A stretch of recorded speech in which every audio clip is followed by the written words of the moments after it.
I'll never forget the way my son looked at me that night, like I was a burden wrapped in Christmas paper. And then, with the firelight flickering across his cold, unreadable face, he asked me the sentence that sliced my heart clean in half. "Mom, do you like the $5,000 Clara gives you?" The room went silent. Even the Christmas lights seemed to stop blinking. My breath caught in my throat. My fingers trembled on the edge of the armchair. A cold draft slipped through the window and brushed the back of my neck, but it wasn't the winter chill that made me shiver. It was the look in my son's eyes. Something was wrong, terribly wrong, and in that moment, before I even knew the betrayal waiting for me, I felt it. A quiet, creeping fear. "Tell me where you're watching from." The fire crackled softly inside Benjamin's grand stone fireplace. The smell of pine needles mixed with the buttery scent of Clara's expensive candles, the ones she ordered from some boutique downtown. They filled the living room with warm light, but inside me something felt dark, dim, like a candle struggling to stay lit in a storm. I clasped my hands together in my lap, trying to stop them from shaking. At 68 years old, I'd learned how to hide tremors from the cold, but I had never learned how to hide tremors from heartbreak. "My love," I finally whispered, my voice barely above a breath, "why would you ask me something like that?" Benjamin didn't answer. He just stared at me with that polite, stiff smile he'd been wearing since Clara married into this family, the kind of smile that doesn't reach the eyes. He wore a deep blue sweater, the one I bought him last Christmas, and his neatly trimmed beard glistened in the firelight, but there was nothing warm about him now. It reminded me of his father. Stern jaw, quiet anger, eyes that told stories he never dared to speak. But Benjamin, my Benny, he had never looked at me like this before. Behind him, in the reflection of the big glass window, I saw Clara, tall, elegant, standing perfectly still with a champagne flute in her hand. Her red dress shimmered under the lights. Her smile was soft, but her eyes were sharp as polished ice. She was watching. Me. Us. Waiting. And suddenly, as Benjamin repeated his question, slower this time, clearer, I realized the question wasn't a question at all. It was a test. "Mom," he said gently, "do you like the $5,000 Clara gives you every month?" The fire popped. My heart did too, but I swallowed hard. Forced a smile and said the only thing I could. "Yes, sweetheart. It helps me." He nodded slowly, almost triumphantly, and leaned back into the sofa cushions. Clara took a sip from her glass. Something in the air shifted. A tension I couldn't yet name, but could already feel tightening around my throat. If you're still with me, please like, subscribe, and comment your country. I want to know how far my story travels. I suppose I should tell you who I am, before my story pulls you too far in. My name is Marjorie Ellison, and until this Christmas Eve, I believed I had lived a good life. I grew up in the countryside where the morning sun used to slide across the wooden floors of my grandmother's little blue house. I can still smell the fresh bread she baked and feel the roughness of her wool sweater when she hugged me. She raised me to be gentle, but strong, quiet, but never weak, loving, but always watchful. And for most of my life, I thought I had passed that same strength into my son. I worked jobs I never told anyone about, cleaned houses bigger than I could dream of, cooked meals I couldn't afford to eat myself. I stitched clothes at night under a dim lamp just so Benjamin could go to school looking neat, looking proud, looking untouched by the poverty we waded through quietly. I gave him everything, every penny, every bit of strength, every beat of my heart. When he grew up and became a millionaire, one of those young tech geniuses who seemed to leap from success to success, I felt like all my scars had finally meant something. He bought Clara a mansion. He bought himself a new life. He said he would take care of me forever. And for years, I believed him. But sometimes, betrayal doesn't come with knives or raised voices. It comes dressed in holiday sweaters, in gentle questions, in polite smiles by the fireplace. I looked at Benjamin again. His fingers tapped rhythmically on the armrest, slow, deliberate taps, a habit he'd picked up recently, a habit he never had as a boy. Something was shifting in him. A chill crawled up my spine. "5,000 is a lot, Mom," he murmured softly. "Most people your age don't get that kind of support." Support. The word tasted sour. I forced myself to keep smiling even though the air around me felt colder, heavier. "I'm grateful for anything you give me," I said gently. "You know that." But Benjamin didn't smile back. Instead, he looked over at Clara. And Clara, sweet, polite, immaculate Clara, just tilted her head and offered him a knowing grin. Something secretive passed between them, a silent agreement I wasn't meant to witness. My stomach twisted, the kind of twist that warned a mother something terrible was coming. Outside the window, snowflakes drifted softly, dusting Benjamin's perfectly manicured garden. The world looked peaceful, pure, untouched. But inside the mansion, something else was forming, something dark, silent, waiting. I could feel it in the tension of Benjamin's jaw. I could feel it in the way Clara gently circled the rim of her glass. I could feel it in the sudden stillness of the room. Christmas Eve, a night meant for warmth, a night meant for family. But instead, the night pressed on my shoulders like a weight I didn't yet know how to carry. "Mom," Benjamin said suddenly, his voice softer, but colder than winter air. "Yes, darling?" He leaned forward. His eyes didn't blink. His voice dropped into something low, controlled, unreadable. "I'm glad you like the money, because things are going to change soon." My heart skipped. "Change?" I whispered. He didn't explain. He didn't need to. Something inside me already knew. Clara stepped closer, placing her hand on his shoulder, possessively, gently, deliberately, and she smiled at me, a smile that made my bones go cold. That was the moment I realized something. This Christmas Eve wasn't ordinary. This Christmas Eve wasn't warm or gentle. This Christmas Eve was the beginning of a betrayal I never saw coming. A betrayal that would strip away everything I thought I knew about my son, my daughter-in-law, and my place in their world. And eventually, this Christmas Eve would be the night I rose from the ashes of their cruelty. But first, I had to fall. The rest of the evening settled around me like a thin layer of frost, silent, cold, and strangely delicate. Every small sound felt amplified, the clinking of Clara's glass, the ticking of the gold-trimmed mantel clock, the soft hum of the heater as it pushed warm air through a room that suddenly felt anything but warm. Benjamin stood up and walked toward the window, slipping his hands into the pockets of his tailored trousers. His reflection hovered in the glass, tall, broad-shouldered, successful, yet distant, almost unfamiliar. Snowflakes drifted behind him, dusting the world outside in calm white. The contrast stung. Winter peace outside, quiet tension inside. I pulled my shawl tighter around my shoulders. Even though the fire danced brightly, my skin felt chilled, as if someone had opened a door I couldn't see. Clara approached me with a graceful glide, her red dress shimmering in the firelight. She smelled faintly of jasmine. Expensive, curated, intentional. She crouched down slightly, placing her perfectly manicured hand on my knee. "Are you comfortable, Mom?" she asked softly. Mom. She only used that word when she wanted something. "Oh yes, dear," I answered with a careful smile. "Just a little tired." She nodded, her eyes scanning my face with a strange, assessing calm. The same look I'd seen doctors give sick patients when deciding how honest they should be. "You know," she said, brushing an imaginary wrinkle from my shawl, "we worry about you," a subtle emphasis on we. I pressed my palms together to stop their trembling. "Worry about me? Why?" She stood back up slowly, smoothing her dress. "Well," she said lightly, "you're getting older, and sometimes older people don't realize when they're overwhelmed." A cold whisper slid down my spine. Before I could respond, Benjamin turned from the window. "Clara," he said, his voice low, "why don't you check on the roast? I don't want it to burn." She kissed his cheek gently and left the living room, the soft click of her heels disappearing down the hallway. Benjamin walked back toward me, and with each step, the air in the room seemed to grow heavier. "You okay, Mom?" he asked, sitting beside me.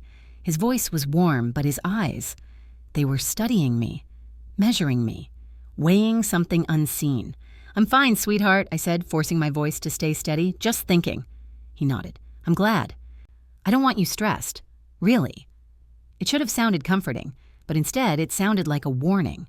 Benjamin rested his elbows on his knees and clasped his hands together, a gesture he used when preparing for uncomfortable conversations. I watched the muscle in his jaw tighten. "You know," he began, staring at the floor, "you've lived alone for a long time now." I swallowed. "Yes, nearly 20 years. And you're still managing the whole house by yourself?" I nodded. "Of course I am."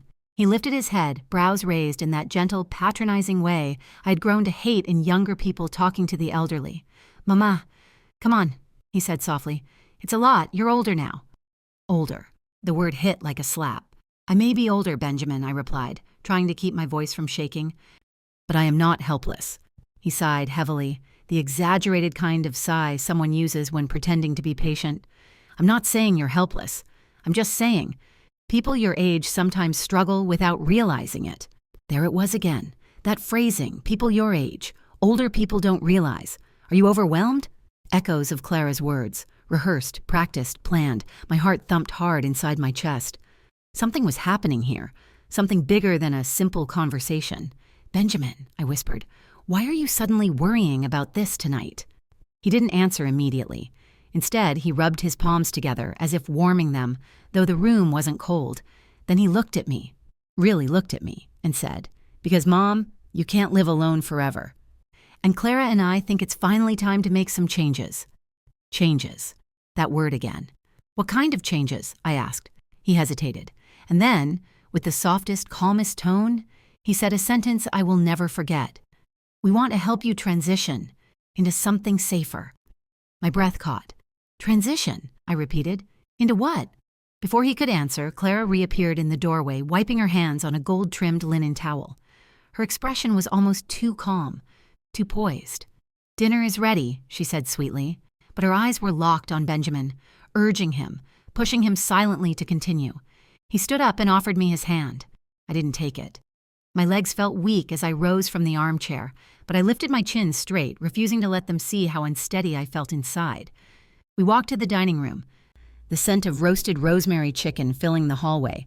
The table was set beautifully. Crystal glasses, polished silverware, candles reflecting tiny flames across the glossy surface. But the beauty of it only made the tension feel heavier. As we sat down, Clara poured wine into Benjamin's glass. He didn't touch it. Instead, he kept watching me. Mom, he said quietly, we want to talk after dinner, properly, about your future. My fork froze in midair. My future? He nodded. Yes, the three of us will go over everything. Finances, the house, medical support, what we can legally arrange. Legally. That word landed like a stone inside my stomach. I looked between them. Their body language, their exchanged glances, the eerie calm spreading across Clara's face. All of it suddenly made sense. This wasn't concern. This wasn't love. This wasn't worry for my well-being. This was preparation. Planning, positioning. They weren't thinking about my future. They were arranging it. Without me. I swallowed hard, forcing a shaky smile. Well, I whispered, I'd like to know what you two are planning then. Clara leaned forward, her jewelry clinking softly. Oh, Mom, she said sweetly, you'll understand everything soon. We're doing what's best for everyone. Everyone, not me. I stabbed a piece of chicken and brought it to my mouth, but it tasted like nothing. Dry, hollow, empty. A heaviness settled in my chest that had nothing to do with age. Something was terribly wrong. I could feel it in my bones. A mother always knows. But I didn't ask any more questions. Not yet. I needed to listen, to observe, to stay quiet. Just like my grandmother taught me, because whatever they were planning, whatever changes they meant, I knew deep down this dinner wasn't the beginning of a conversation. It was the beginning of a trap. The next morning, I woke to the sound of distant laughter, light, musical, and strangely cruel beneath the sweetness. For a moment, I wasn't sure if I'd dreamed the entire conversation from the night before. But when I sat up in the soft guest bed, Clara insisted I rest in. A slow, cold ache settled into my chest. It wasn't a dream. It was the start of something dark. Soft winter light spilled through the tall window, illuminating the gold curtains Clara chose to brighten the house. Snow had gathered on the sill, a thin blanket of white that looked so peaceful, so innocent, so opposite of the tension clawing at my ribs.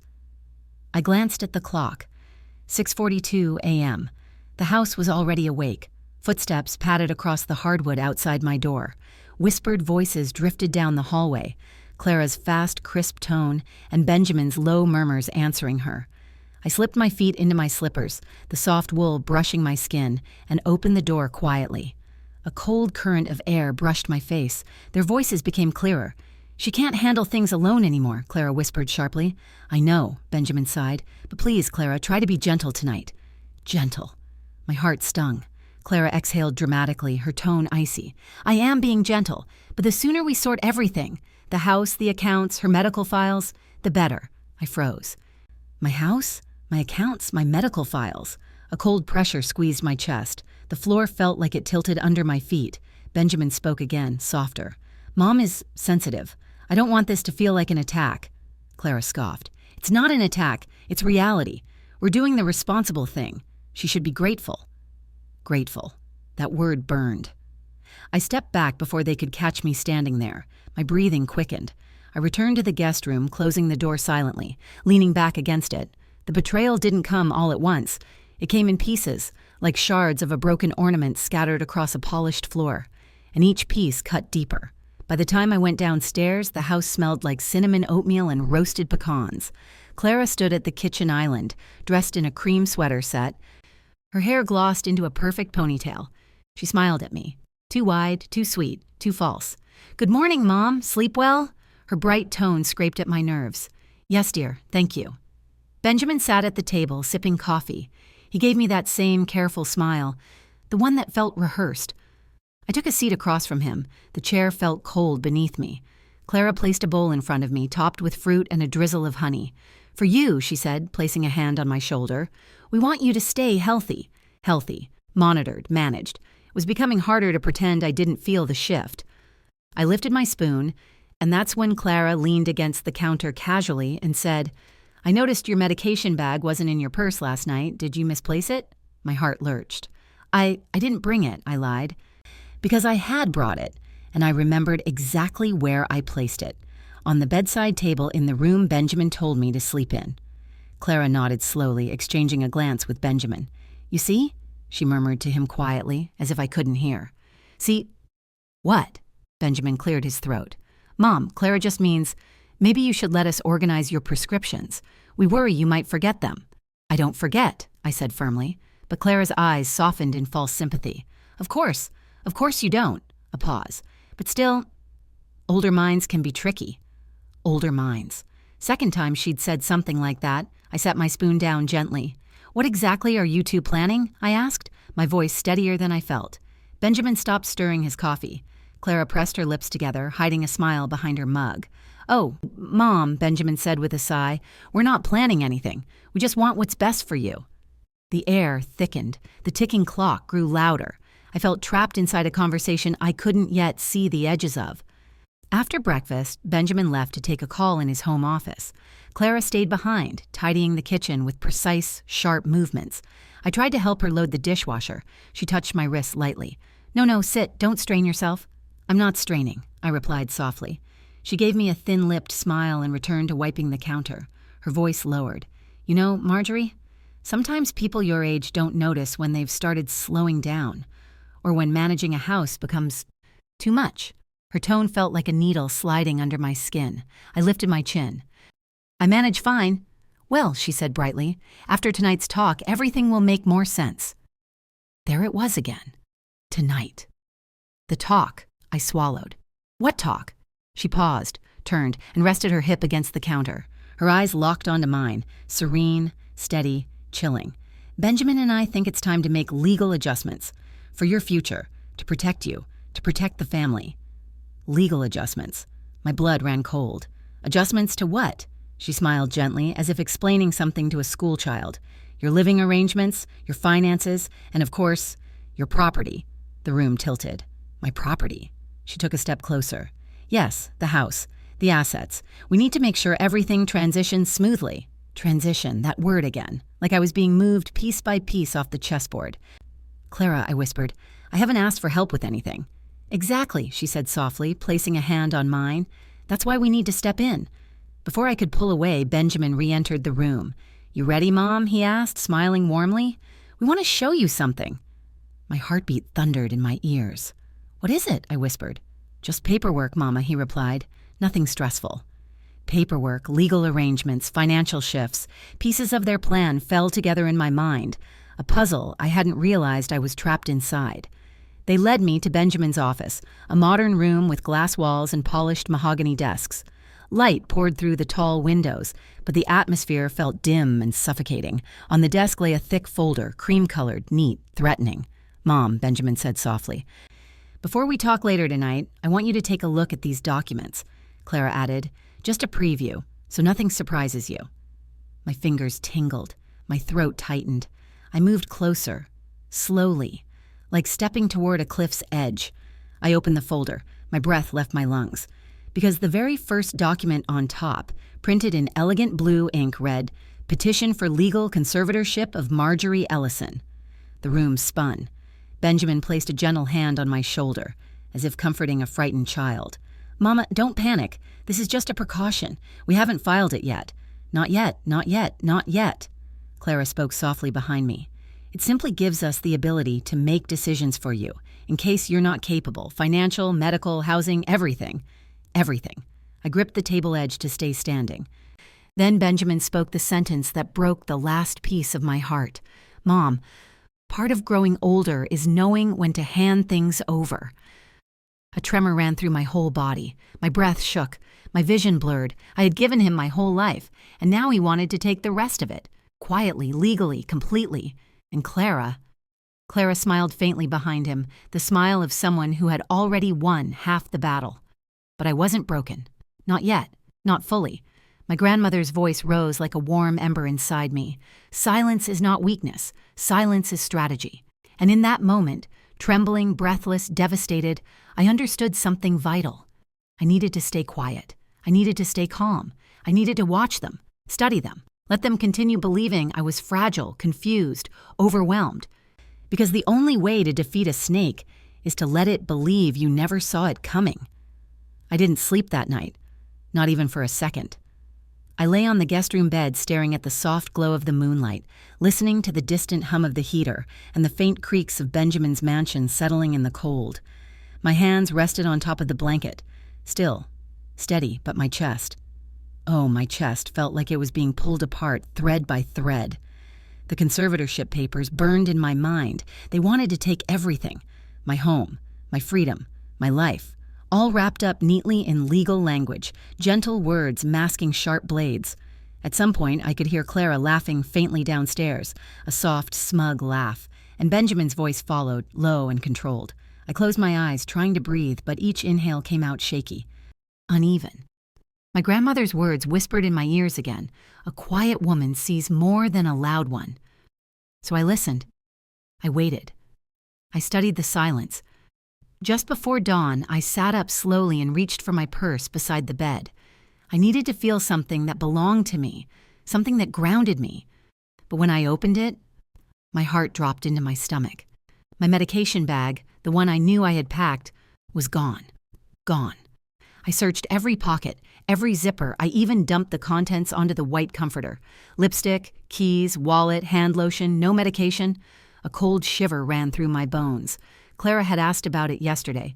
She knew exactly where I placed it. My hands began to tremble. They weren't just controlling my finances. They weren't just planning my housing. They were tampering with my health. By 7 a.m., the winter sun had risen into a pale glow across the sky. I wrapped my robe around me and went downstairs. Clara and Benjamin were already in the kitchen, whispering again, always whispering. When they saw me, they straightened themselves like children caught doing something wrong. Clara smiled sweetly. "Good morning, Mom." Benjamin pulled out a chair for me. "Sit, Mama. We wanted to talk before things get busy today." Busy. Another word they used far too much lately. I sat down, folding my hands in my lap. Clara placed a cup of chamomile tea in front of me. The scent felt calming, but something in her expression raised goosebumps on my skin. Benjamin cleared his throat. "Mom, Clara and we've talked about the conservatorship again." My chest tightened. "I haven't even agreed to anything," I replied gently but firmly. He held up a hand. I know, but we want to show you why this is necessary." Clara nodded eagerly. "It's already obvious your memory is slipping." My head snapped up. "Excuse me?" She tilted her head sympathetically. "Well, you misplaced your medication, and at dinner you asked the same question twice." "I did no such thing," I whispered, but Benjamin was watching me like someone observing symptoms. "Mama, you did. And that's okay. These things happen." The room seemed to tilt. They were building a case, piece by piece, lie by lie. Clara pulled out a sleek white folder and placed it on the table. "Let's go over your finances today," she said softly. "That way you won't have to worry anymore." I felt a heat rise inside me, slow, simmering, dangerous. For a moment, I saw my reflection in the silver toaster across the counter. My face was pale, drawn, tired, but my eyes were sharp. Later that morning, when Benjamin took a call in his office and Clara left to speak with the landscaper, I found myself alone in the hallway near the study. I shouldn't have looked. I knew I shouldn't have looked, but the study door was cracked open, and inside a stack of papers sat on Benjamin's desk, the top page slightly tilted, revealing a bold title that made my heart turn to stone. Transfer of property deed. I stepped closer, my slippers silent on the hardwood. The air in the room felt thick, heavy, watching me. I lifted the paper. My name was there, Marjorie Ellison, but the signature line beneath it, blank, waiting. My pulse thundered so loudly I was sure the walls could hear it. I flipped to the second page. Assignment of bank access rights to Benjamin Ellison. The third page, medical power of attorney, primary Clara Ellison. My fingers trembled around the edges of the paper. My breath came in sharp gasps, white and ghostly in the cold morning air. I turned to the last page, the one that finally shattered whatever hope remained inside me. Application for guardianship of a dependent senior. And next to reason for dependence, someone had handwritten cognitive decline, memory lapses, unsafe living conditions. Memory lapses, unsafe, mentally failing, words they could twist so easily, words people would believe without question. Because who would doubt a wealthy, educated couple trying to help an aging mother? My vision blurred for a moment. I gripped the desk to steady myself. I had never felt so betrayed, so unprotected, so deeply, painfully alone. But then, something odd caught my eye. A small paper, tucked beneath the folder. I pulled it out slowly. It was one of Clara's receipts. From a law office. A consultation dated 2 months ago. 2 months. Long before Benjamin ever asked me about the $5,000. Long before their concerns. Long before Christmas Eve. My breath hitched painfully. This wasn't spontaneous. This wasn't a sudden decision. This had been planned, calculated, prepared in advance. I felt something shift deep inside me. Something sharp, ancient, powerful. A realization that sparked behind my ribs. This wasn't a conversation I had walked into. This was a trap I'd been lured into. And if I wanted to survive it, truly survive it, I had to become someone I hadn't been in years. Silent, observant, strategic. As I placed the papers back exactly where I found them, careful not to disturb a single angle, a single crease, a single detail. I heard footsteps approaching. I stepped away from the desk quickly, turning toward the window as though admiring the snow. Benjamin entered. He smiled warmly. "Mama, ready to go over things tonight?" I swallowed the storm rising in my throat and gave him the softest, gentlest smile I could manage. "Of course, sweetheart." Because he didn't know. He didn't know I'd seen everything. He didn't know I now understood every piece of the puzzle. He didn't know the woman standing by the window, quiet, trembling, small, was transforming into someone entirely different. Someone who was about to fight back, not loudly, not recklessly, but silently, like frost forming overnight, invisible, inevitable, deadly. That evening arrived with the slow, creeping weight of a storm, the kind you can smell before it breaks, the kind that makes the air heavy and the skies strangely still. Snow fell harder outside, tapping against the long kitchen windows like impatient fingers. Clara had prepared a pot roast for dinner, though she barely touched her plate. She kept glancing at Benjamin, then at me, then at the clock on the wall. Her gold bracelet clicked softly every time she moved her wrist, a tiny repeating sound that prickled the back of my neck. Benjamin sat at the head of the table, elbows on the polished wood, fingers pressed together as if in prayer. The fire glowed behind him, throwing shadows across his face. He shouldn't have looked intimidating. He was my son, my Benny. But in that shifting light, I barely recognized him.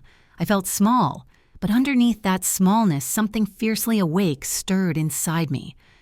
We ate in awkward silence for several minutes. The clatter of cutlery echoed too loudly, and every sip of wine felt like a countdown. Finally, Benjamin cleared his throat. "Mama," he said gently, "after dinner, we'd like to talk about some things. Important things, future things." Clara folded her napkin carefully, lining it up with the edge of her plate as if preparing for a staged performance. I gave them both a soft, warm smile, the kind a naive grandmother might wear. "I'm ready whenever you are," I whispered. But inside, I had already begun my revenge, silent, invisible, building. Earlier that afternoon, while they were busy, I'd slipped quietly into the laundry room, Clara's sanctuary where she kept everything pristine, controlled, labeled like an operating room. And there I found her disaster, a brown paper bag stuffed behind the detergent bottles. Inside were my missing medications, not lost, not misplaced, taken by her. Some pills were in different containers, some were half empty. One bottle was replaced entirely with harmless supplements, not harmful but useless. A faint smell of jasmine perfume lingered on the bag. Clara. And that wasn't all. Tucked beneath the bottles was another envelope, and inside it I found printouts of my bank statements from the last 6 months. And on each page, in red ink, she had circled deposits, withdrawals, patterns, notes scribbled in the margins, evidence of financial confusion, erratic spending, add to report, possible dementia symptom. Dementia. I pressed my hand to my chest, steadying the tremble rising inside me. Clara wasn't just planning to take over my life. She was building a case, a legal one, meant to make the world believe I was losing my mind. And Benjamin, my Benny, my child, he was letting her, or worse, helping her. That was when my transformation began. A cold, steady fire lit inside me. Back at the dinner table, Clara poured more wine into her glass. Her hand brushed against Benjamin's shoulder, a gesture of reassurance or ownership. His eyes flicked to her before returning to me, and for a heartbeat I saw something uncertain, something trembling beneath his mask. But then her hand squeezed gently, and that softness in his eyes vanished. He inhaled, readying himself. "Mama," he began, "you've done so much for me over the years. I'll never forget the sacrifices you made." Clara's smile tightened, like a ribbon pulled too tight. "And that's why we want to take care of you," she added quickly. Ben nodded. "Right, exactly. It's time." Time. I lifted my fork slowly, letting the candlelight reflect off the tines, pretending to be absorbed in my food. "What is it time for, sweetheart?" He exchanged another look with Clara, the kind that made a mother sick to her stomach. "Well, time for you to stop worrying about things that are too much for you now." "Like what?" I pressed softly. Clara slid a folder toward me. "Like the house, the bills, the responsibilities, the risks." Risks. Benjamin reached out and held my hand, gently, almost lovingly, but the grip tightened just enough to feel like control. "We found a beautiful senior living community," he said, voice trembling with fake reassurance. "A safe place, with medical help and companionship and routines that would help you stay grounded." Grounded, controlled, contained. The blood in my veins felt like ice. Clara chimed in, her tone smooth as silk. "You'll love it there, Mom, and don't worry. We'll take care of the rest. The rest. My home, my bank accounts, my legacy, everything." I set my fork down very gently, the faint metallic clink echoing like a warning bell. "That's quite a lot to take in," I whispered. Benjamin nodded sympathetically. "We know. But you'll adjust." The final betrayal came in the form of Clara's next sentence. "And the best part? You won't have to make financial decisions at all. We're filing the conservatorship papers first thing in the new year."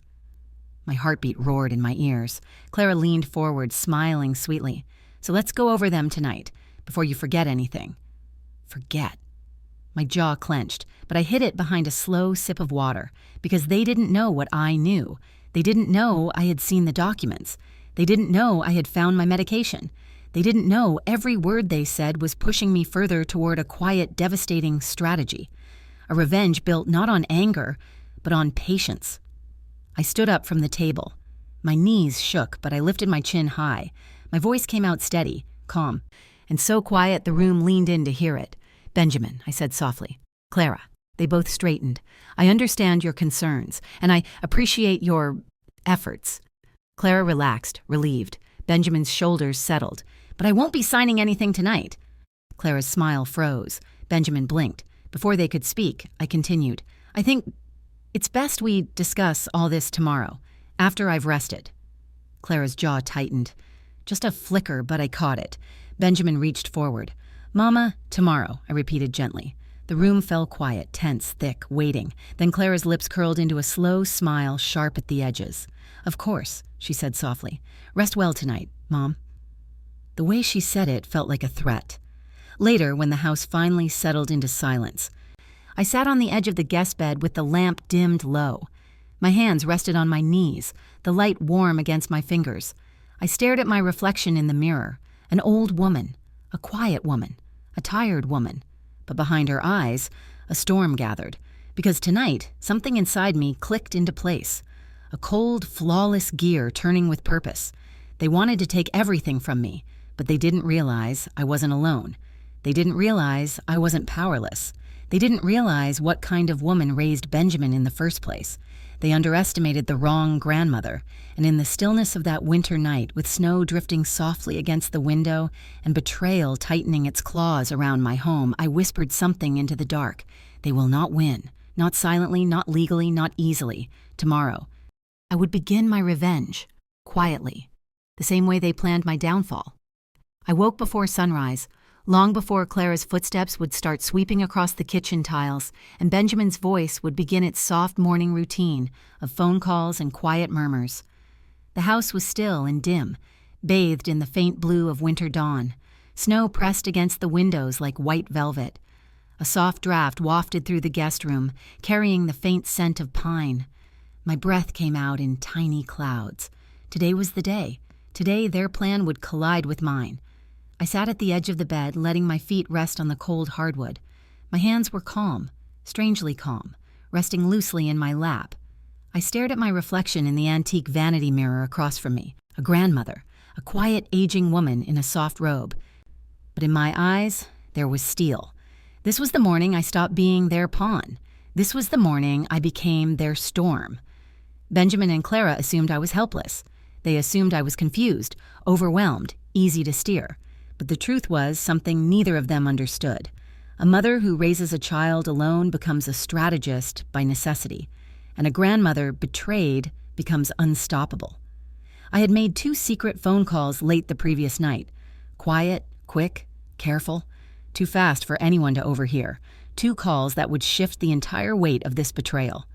Call #1. To my lawyer, Mr. Abelson, a man I trusted with the few things Clara didn't know I owned. Call #2. To an old friend, someone Benjamin had forgotten existed, someone with knowledge that could tear Clara's mask clean off. Their replies were simple. We'll be there tomorrow. And tomorrow was now today. At breakfast, I played the part perfectly. I entered the dining room slowly, hands clasped, shoulders curled just a little, enough to look frail, vulnerable, manageable. Clara looked up from her coffee mug with a politely sweet smile, the kind she gave strangers on the street. "Oh, Mom, good morning," she said, her tone overly bright. "Sleep well?" I nodded gently, smoothing the front of my sweater. "Yes, dear. I think the rest helped me collect my thoughts." Clara's eyes flicked, just briefly, toward Benjamin. A silent checkmark. She believed she was winning again. Benjamin gave me that soft smile, the one that had begun to feel as fake as Clara's perfumes. "Good, Mama. We were hoping you'd be refreshed today, since we'll be finalizing the documents." He said it gently. So gently it hurt. I took my seat at the table, watching the steam rise from my oatmeal. My hands trembled. Not from fear this time, but from the weight of the truth I was about to unleash. Clara slid a stack of papers onto the table. "Here we are," she said, tapping the pile neatly. "Everything should be clear now. No stress, just signatures." Her tone was syrupy, but her eyes were sharp. I didn't look at the papers. I looked at her. "Clara," I said quietly, "I have something to discuss with both of you before we continue." She paused. Benjamin froze, but before either could ask, the doorbell rang, a soft chime-like sound, delicate, precise, perfectly timed. Clara frowned. Benjamin blinked. I remained still, very still, my expression unreadable. "I wasn't expecting anyone," Benjamin murmured, standing. Clara's eyes narrowed like a cat watching a crack form in the door. The bell rang again, impatient, echoing through the silent house. Benjamin walked to the foyer. Clara followed behind him. I stayed seated, folding my hands neatly. The front door opened, and then came Benjamin's confused voice. Can I help you?" A warm, firm voice replied, "Yes, I'm here to see Marjorie Ellison." "Who?" Clara snapped sharply.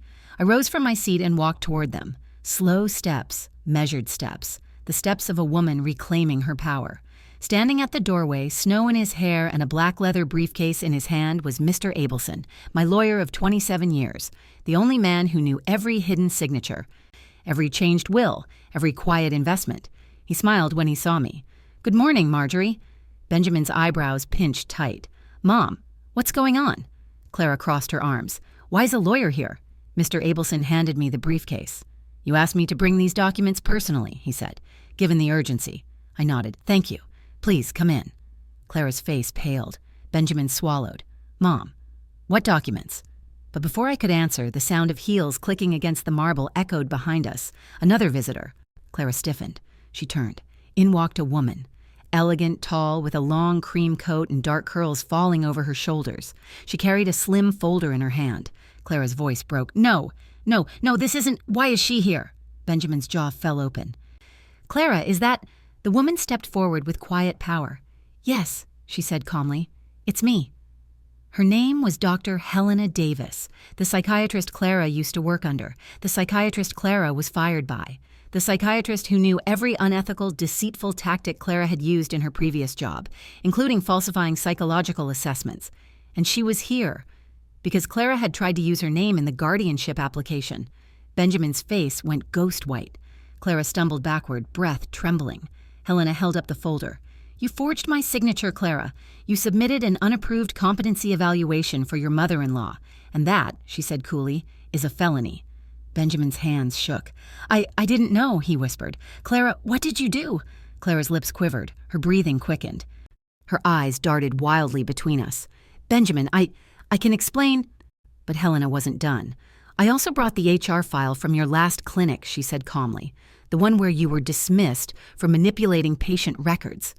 The color drained from Clara's face. Benjamin stared at her like he was seeing a stranger. Clara, is any of this true? She didn't answer. Her silence was her confession, and that was when I stepped forward.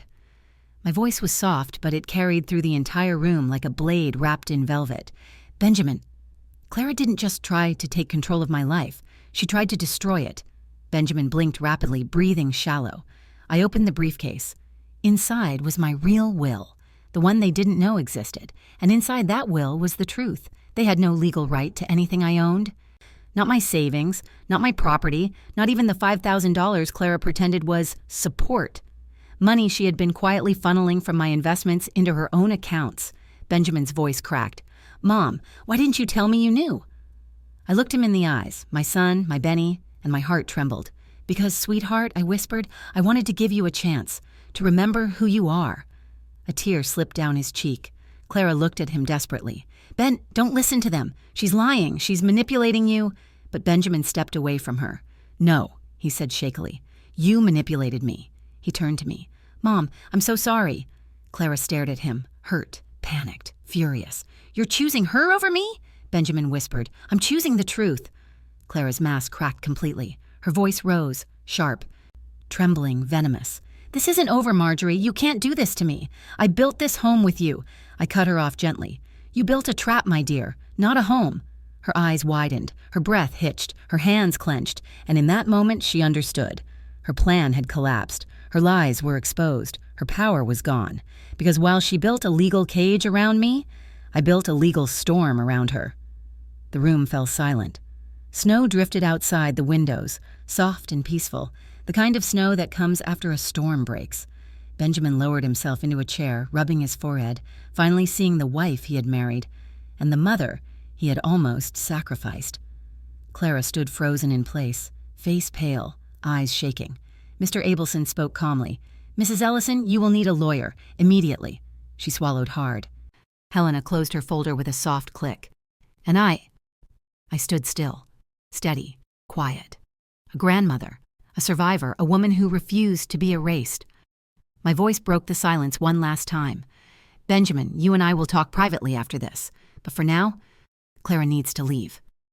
Clara's lips parted. She wanted to fight. She wanted to claw. She wanted to scream. But she didn't, because she knew she had no ground left to stand on. Benjamin whispered, Clara, pack your things. That was the moment I realized. Revenge doesn't always roar. Sometimes it whispers, and whispers shake the world. The house felt different after Clara disappeared into the hallway. Colder, quieter, almost hollow. Her heels clicked sharply against the marble floor, a frantic rhythm that echoed through the walls like the last heartbeat of a dying lie. Benjamin didn't follow her. He sat at the dining table, head bowed, fingers tangled in his hair. Snow pressed thick against the window panes, casting a bluish glow across the room. The fire snapped softly in the fireplace behind us, but its warmth felt far away. My son, my Benny, looked smaller than I had ever seen him. When Clara's footsteps finally faded up the stairs, he whispered without lifting his head, Mom, How did I let this happen? I took a slow breath. The ache in my chest wasn't anger anymore. It was grief. Quiet, heavy grief for the boy I raised, the boy who trusted too easily, loved too blindly, and believed Clara's smile was truth instead of performance. I walked to him, placing a trembling hand on his back. His shoulders shook beneath my palm. "Oh, Benjamin," I murmured, "love makes fools of the wise." "You're not the first, and you won't be the last." He lifted his head. His eyes were red, wet, lost.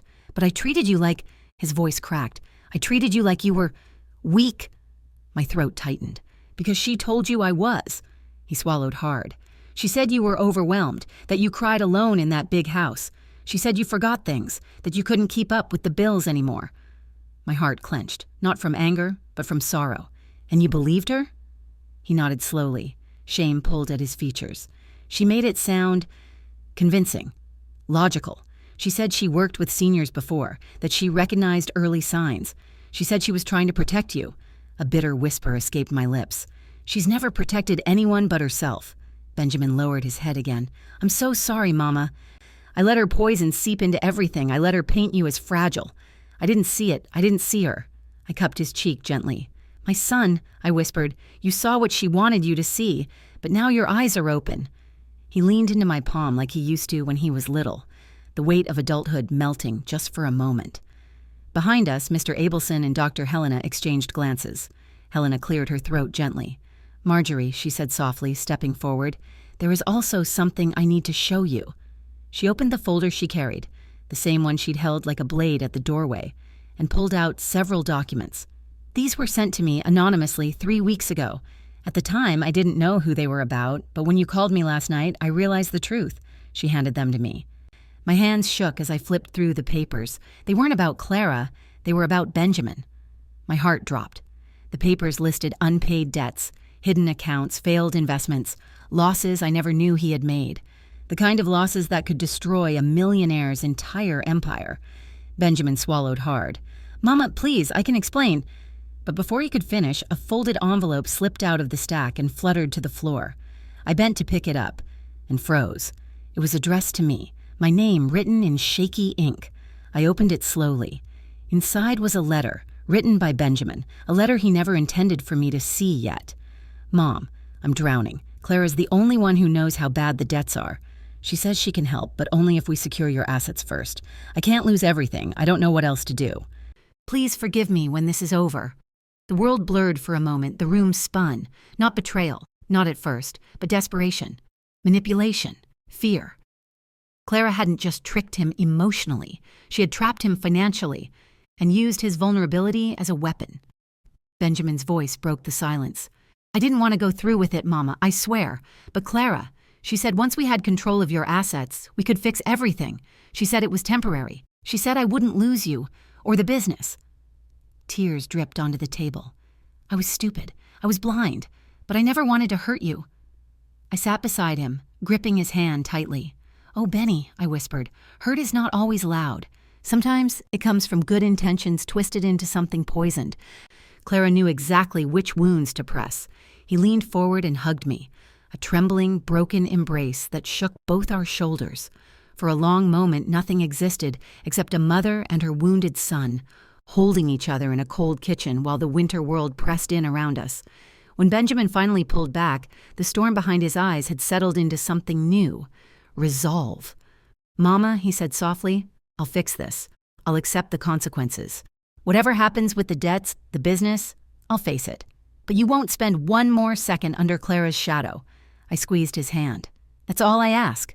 Clara appeared at the top of the stairs just then, suitcase in hand, eyes wide and furious. She froze when she saw the papers on the table. The psychiatrist, the lawyer, the folder, the truth. Her lips curled. "So this is it," she hissed. "You're ruining everything, both of you." Benjamin stood. "No, Clara, you did." She laughed, a sharp, broken sound. Snowlight glinted off her tear-streaked cheeks. "You think you can survive without me?